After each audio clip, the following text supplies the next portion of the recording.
makhluk yang ridha di hadapan Allah. Fal yaqin, saya berhenti, bukan saya tak tahu untung, saya tahu untung, memang untung berlipat, tapi saya tak mau sebab Tuhan saya melarang. Biarlah saya tak ikut beruntung seperti kawan saya yang tak beruntung, yang dah dapat untung. Ini manusia macam ni, makhluk yang ridha. Di zaman kita ini dah hampir mengalami kepunahan ini. Perlu dibudidayakan ini makhluk-makhluk macam ni. Fayyaqif. Contoh lain, kita suka, orang banyak pun suka, tapi Allah lama sanggup bertahan, sanggup berhenti, tak jalan lagi, tinggalkan orang lain jalan. Sehingga sebagian orang kata, bodoh sekolah, bila dah ikut dia mengaji dah tak nampaknya untung lagi, bodoh dia. Apa contoh lain?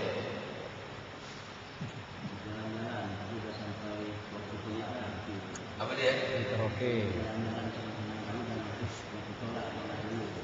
Jalan-jalan, lepas itu sampai masuk waktu solat. Wah, pas agak-agak itu siapa suruh tak solat? Orang yang pergi jalan-jalan ke solat dia tu. Wah, baca yang pas dulu. Ha? Apa dia? Zina. Sikit orang yang suka zina. Takut dia penyakit AIDS. Kebanyakan orang suka berhubungan secara halal. Itu yang zina sikit, tak banyak. Main lotre, banyak orang suka. Nah, kalau banyak tak masuk ya. Suka orang sebab menguntungkan. Nampak pun tak salah, nampak pun tak hina, tapi Allah melarang. Contoh antara lain pada bab muwarith, pembagian harta warisan. Bila mati sang ayah, yang orang ramai suka apa? Kita ni 3 lelaki, 7 perempuan, 10 orang kita saudara mara ni, kita bagi rata je lah. Setuju, setuju, setuju, setuju, setuju, setuju. Bagi rata harta. Bagi apa namanya? Bagi rata. Suka kita, setuju kita rasa tak pas. Jadi yang komplain seorang pun. Tapi bagaimana dengan hukum Allah? Allah suka kerjawab. Tak. Lirrijali. Mithab. Mana Ustaz? Al-Hafiz, bagian pusaka, setengah bagian perempuan.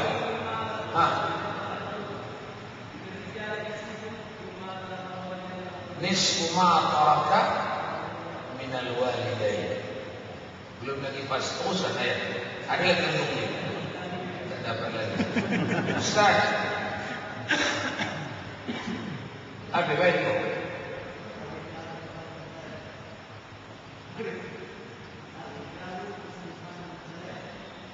مثل حظ الأنثيين للرجال مثل حظ الأنثيين. Ini ketentuan Allah, ini Al-Quran. Bagian lelaki itu 2 kali bagian perempuan, atau bagian perempuan itu setengah bagian lelaki. Jangan buat bagi rata. Walaupun suka, setuju, setuju, setuju. Tak, anda sedang melanggar hukum Allah. Anda membuat suatu ridho, suatu kesepakatan di atas hukum Allah, di atas ketentuan Allah. Ini bukan ironi. Orang ini tak pernah sampai di maqam ridho, sebab dengan sukarela dia meninggalkan hukum Allah. Dia ambil hukum sendiri, dia buat hukum sendiri, dia tinggalkan hukum Allah.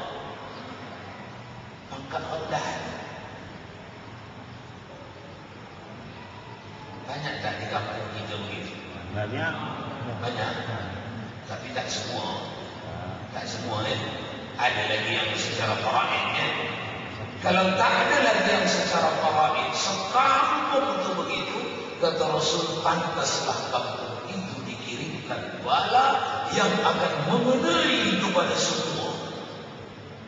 Karena hukum faraid adalah min amrillah, urusan yang langsung ditentukan Allah.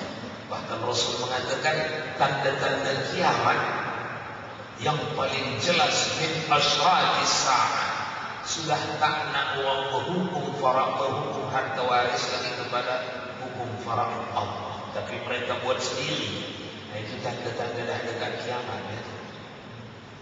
Di hadis lain Nabi kata, dari semua ilmu yang Allah berikan kepada makhluk, yang paling pertama diangkat, dicabut Allah dari hati makhluk, ilmu faraid. Ilmu faraid. Cara mencabutnya mati ulama yang faham tentang faraid. Satu. Yang kedua, tak suka masyarakat yang mengikuti pembagian yang ditetapkan Allah di dalam faraid. Dia nak buat sendiri. Masing-masing tiap kampung macam itulah sebut. Nak buat sendiri, buat sendiri, buat sendiri. Ada hukum Allah tak suka. Tanda-tanda dah dekat kiamat, dan pantas negeri itu dikirimkan bala yang akan mengenai kepada keseluruhan penduduk. Contoh lain apa lagi yang kita suka, orang lain suka, tapi Allah tak suka? Assalamualaikum Ustaz. Saya dengan kata warisan tadi, pembagian waris tadi Ustaz. Jadi kebetulan dari diri saya sendiri, dalam arti orang tua saya itu mewasiatkan bahwa pembagian harta itu untuk anak perempuannya Ustaz.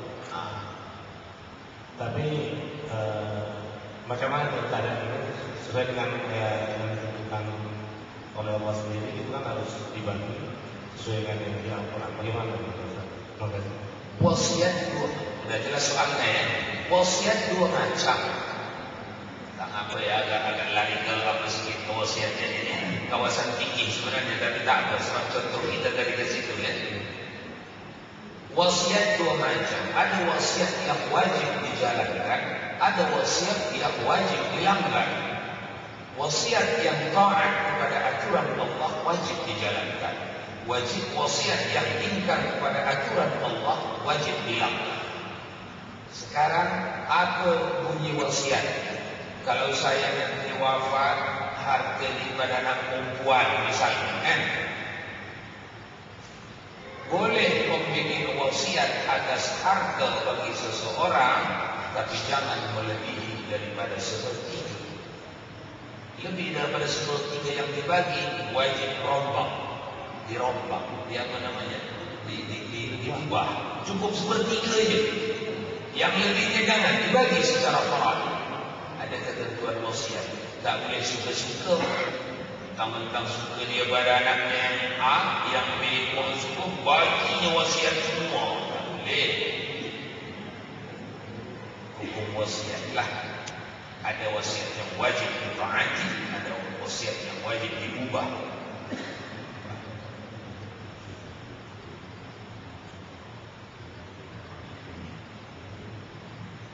Pak Ustaz, lanjut pertanyaan tadi Ustaz. Kalau dari wasiat dari orang tua dibagi rata,